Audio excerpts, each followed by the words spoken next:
Hello guys, Gamer01 here, and I am back with another Bionicle 2016 review. So here we have Umarak The Hunter. That's the set I'm gonna review today. Yep, so let's take a look at the back. Got some amazing stuff. You can see he can unite with Yuxar, is that his name? No, it isn't him. What is the jungle creature's name? I can't remember, but it's like the creature he is like supposed to unite with. I guess, yeah. Anyway, but he can pretty much unite with any creature, so that's nice. I kinda wish he had a creature of his own. I might actually make that as a mock once I get the pieces, but yeah. Anyway, so we got the Mask of Control up there with the Bionicle logo. So yeah, that's nice. Umarak The Hunter. That's what it says down there, of course, because he's the Umarak. Yeah, The Hunter, whatever. And we've got the Billable Figures logo right there. So yeah, not that much else going on, is there? I guess I'll just have to get to opening him. So I'll just get back to you guys when that's done. Yeah, so we've got him.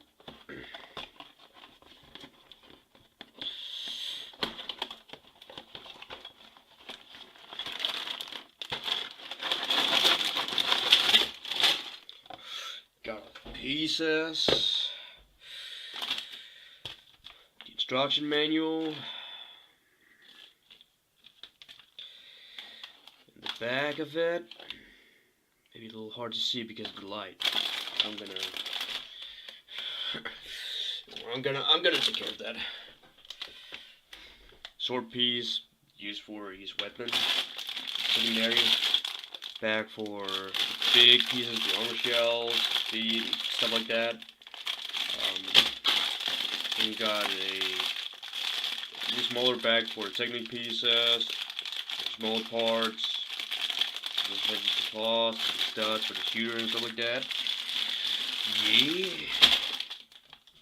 So that's basically it. So now I'm gonna have to build him. So I'll just see you guys once he's built. So here we have him, Umarak the Hunter, and he looks pretty darn cool. I mean, he does really look menacing. Yeah, and I kind of think they went for a slenderish theme, kind of. And with that, I basically mean this menacing figure walking around in the forest at night, feared by the Okotons. They wouldn't want to go out in the forest at night because they know that he's out there, and who knows what he'd do to you if he found you in the forest at night. I mean, you never know with this guy. That's kind of what his design picture is in him as, and even though that's not exactly what he is, it's still that's what you might think when you see him at first. Like when you see the set of firsthand. At least in my opinion. That was at least the first impression I got from him, like when I saw the leaks. But anyway, so as far as the color scheme goes, it also goes well with the character. It's basically black, trans medium green slash trans apple green, as some would also call it. A bit of silver and gunmetal gray because of the beard trap pieces on his shoulders, and then the chains, and then some medium brown on his bow, and dark browns here and there, and dark tan, a little bit of gray because of the bone pieces down here, and the visible part of the bones up here.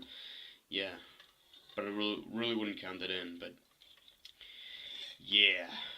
His color scheme does look really cool again. It really does go with the character. And the translucent green really gives him this corrupted look. Like he's been infected by something.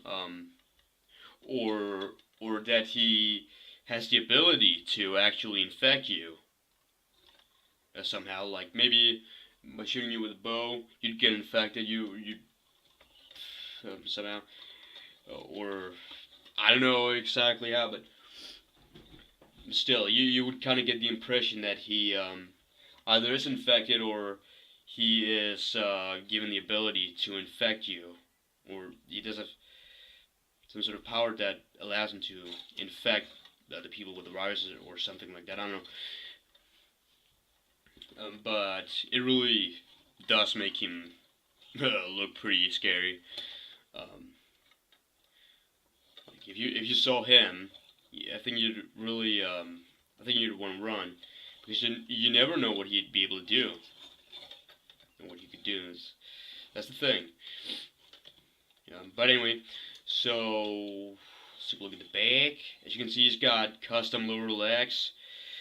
They look really good though, although I wish they could kind of cover the these bones here up with some armor shells. I mean, they could have done that. Not like that would have been too expensive or anything.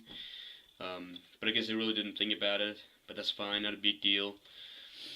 And then we've got like on this side, it kind of look a little open, but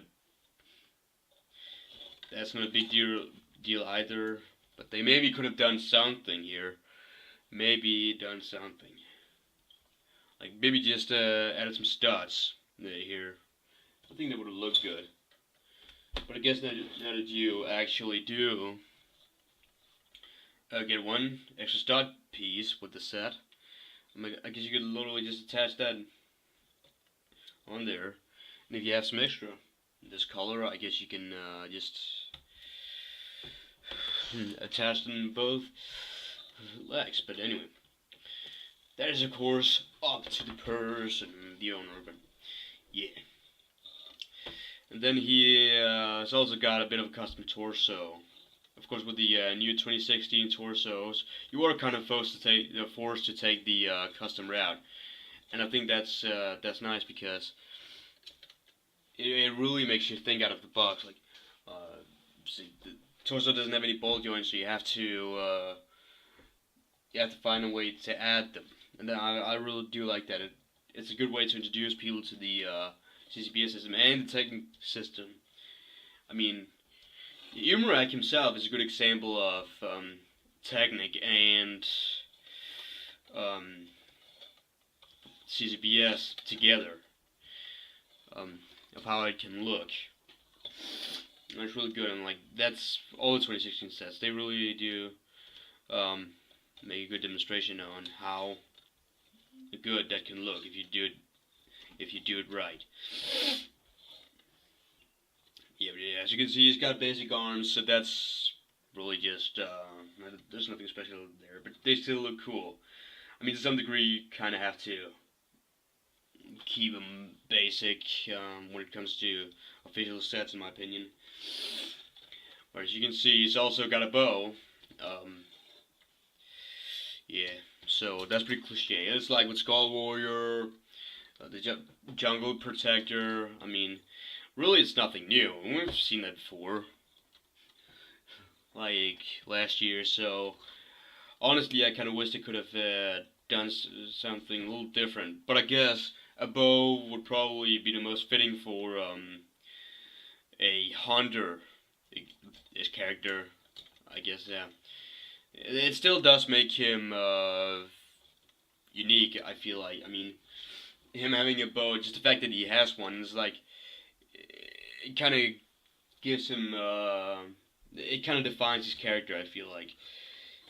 But at the same time, it's a little bit cliche, but, well. Anyway, so as you can see on the back, again, he's also got the unit piece, which means he can unite with a creature, which is nice. Although I wish they gave him a creature. Well, I guess that would have been a little too expensive, having to put an extra set. Then I have to sacrifice something from Wave 2 to get that done, but it's not like you can't make that yourself. I mean, I actually might do it. Just make a creature map for him, like maybe a corrupted version of the jungle creature. I don't know. I'm gonna have to come up with something there. But anyway. And then he also has this function, of course. And I'm gonna turn him around again. So you can literally spin around, so if he gets attacked from behind, you can literally just turn around like this, and then just shoot the attacker. It's like that, you know. So that's really cool. It's a cool function. It does really work out. It's good for playability. Definitely. You can make some pretty awesome fighting scenes that way, I feel like. And then, of course, we had his melee weapon. So if we give him his melee weapon here real quick, because you'd kind of get the impression that, or I mean, because if he were to lose his bow, of course you can just pull out his melee weapon, his little sword. Even though it's nothing special really. I'm kind of gonna have to. Yeah, hold on. I'm gonna have to figure something out here. Alright, so here we have him with his melee weapon, basically. Nothing special. Hold on, just you know. But again, you can basically say somebody ambushed him like a Toa, something. You can turn around to block the attack. Even though the function, he can't really turn. No, I think I did something. Well, but he can't exactly turn. Can't exactly like turn all the way around. So yeah, that's kind of a problem. But I guess there's really nothing to do there. I guess I don't know what prevents him from turning around, but I think I just did something. Yeah, I'm gonna have to fix that. But I can do that. But anyway, so yeah. Well, you definitely can't turn him around completely when using the function. But anyway, um, his secondary weapon, isn't really that special. It's literally just one of the newest blade pieces. Like Skull Slicer used 3 of these, so it's really, we've seen it before. But anyway, it's still good that he even has a melee weapon, I'd say. So yeah, so that's basically it for Umarak the Hunter. At least almost. But of course, the best thing about this set, I guess we can say, is the Mask of Control. Yup, because of course he comes with the Mask of Control, as he somehow got his hands on. Obviously, the Genius one explains how he got his hands on it. Of course, he does it. Of course, literally just snaps it in the chamber while the Toad tries to take it. But yeah. As you can see, I basically made a stain for the Mask of Control since the set didn't come with one. And it's actually a pretty good stain. It really does work. Unlike the this stain, regular one, it actually holds the mask up. So I don't understand why didn't Lego just because I used this piece instead of. Oh, hold on.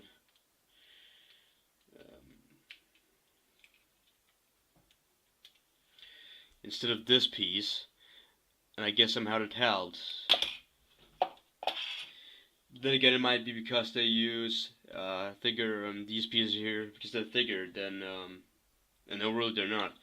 But I used this piece instead of this piece because I didn't have that piece. So yeah, and it actually works out better if we try the Mask of Creation.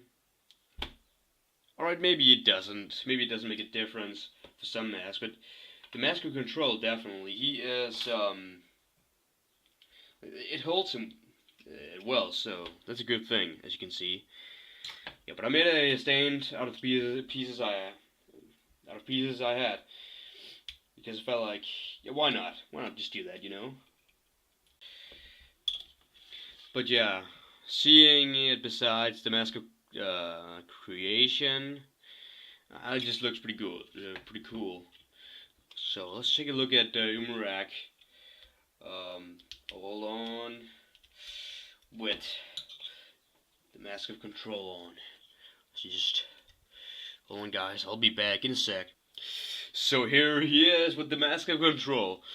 And he looks really good, I gotta say. I mean, it kind of feels like it's Makuta in Umarak's body. Um,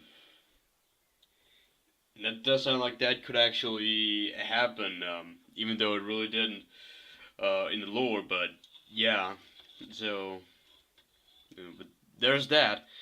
Um, and then of course you have the knock off feature, so you can just knock it off. I believe yeah, the horns should actually help with the knockoff feature, but really they don't seem to. Um, but yeah, they actually do. You just have to push them out like that. But anyway, that's just a little demonstration of how it looks with the Mask of Control. Yeah, nothing new. And then I also want to try with the Mask of Creation real quick. So here you have him with the Mask of Creation. Nothing special really. Uh, Not that different from when Colta is wearing the Mask of Creation, really. But I guess it's still a thing, you know? He looks kind of weird, but at the same time, he also looks kind of scary, actually. I mean, you could kind of imagine that it's a chemo and that is possessed by Umarak or something weird like that. I don't know. But honestly, just looking at him with the Mask of Creation on, I just get that weird feeling. Like, it's just, I don't know what to say to that, but he looks like maybe a possessed character, maybe with the mask on. Maybe not with the body, but still, if you were to put him on another body, maybe chemos, and then with it replace the a transblue brainstock with the trans orange, then you'd probably think he's possessed or something. It will probably look really scary. Yeah, it actually does. Anyway, but that's just to show him up like that. And of course, he comes with the new brainstock piece, so it's not that easy to knock the mask off, which is nice. Even though the horns does still make it easy if you push them up accidentally, but you shouldn't do that as much as if you were to accidentally touch the brainstock piece from behind. That was an issue with the 2015 sets. But that is not the end just yet, because you are actually given extra pieces. Yeah, let's see. Is this it? No, we need one more piece. Yep, here it is. I'll just get back to you. Basically, what you can do is you can create the spear trap thing, as Umarak would use to capture one of the creatures. Oops. So you could unite with them. So yeah, as you can see, and it looks pretty good. It's like just have an extra beer trap, and if you now happen to get a duplicate set of Umarak in the Hunter, you could like have one literally. You can literally just have one besides him while he still is fully built, while he still has all the pieces on him. So yeah, so that's something. Um, but yeah, so yeah, Umarak himself, it looks a little odd with these pieces sticking out of the shoulders. But else, nothing too special. He looks okay actually. It doesn't it doesn't look weird. There's really nothing else to say about that. I mean, he looks fairly okay. Like, looks kind of like himself. So yeah. But anyway, guys, I think this is it. Um, and I guess I'll just see you guys later.